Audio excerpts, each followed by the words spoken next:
Aš keliauju nuo antradienio.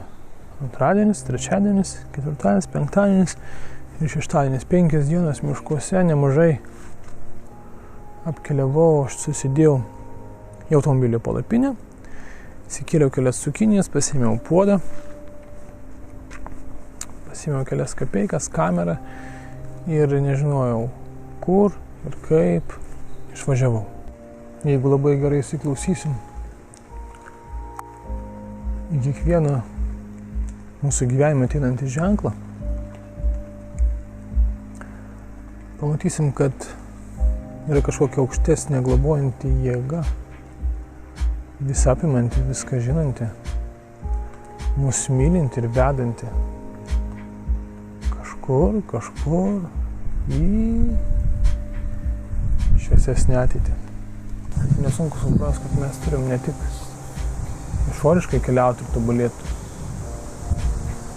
bet turim augti ir viduj. Tam, kad augti viduj ir turėti jėgų tinkamai veikti visus gyvenimo iššūkius, padaryti tinkamus sprendimus, mes turime užsiimti kasdieniam dvasiniam pratybom. Labai svarbu kiekvieną dieną skirti laiko maldai arba meditacijai. Tik tai reikia išmokti įsiklausyti. Ir tada gyvenimas tampa daug lengvesnis. Kartais sustoji vienoje stovyklavietėje ir jie įsikūri ir atrodo, norėtum čia likt, bet gal likimas taip susiklosto, kad tenka skubiai išvykti. Ir jeigu mes pasiruošę šitam nuotykiui, kad aš būtinai turiu likti taip, kaip susistačiau savo gyvenimą. Ne. Aš žinau, kad yra tėkmė. Kaip šita upė teka į jūrą, taip tėkmė mane gyvenimo irgi veda kažkur.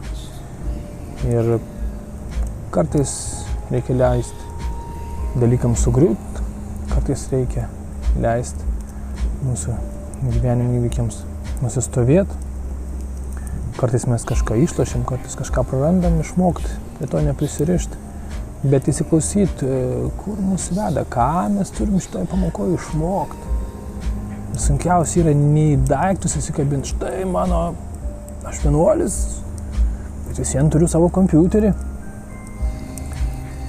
Jeigu reikės kažkokiam tikslam, jeigu Dievui reikės, kad aš kažką nuveikčiau, man duos kompiuterį. Mane nebereiks, iš manęs jo atims. Bet aš turiu išmokti drąsiai eit pirmyn.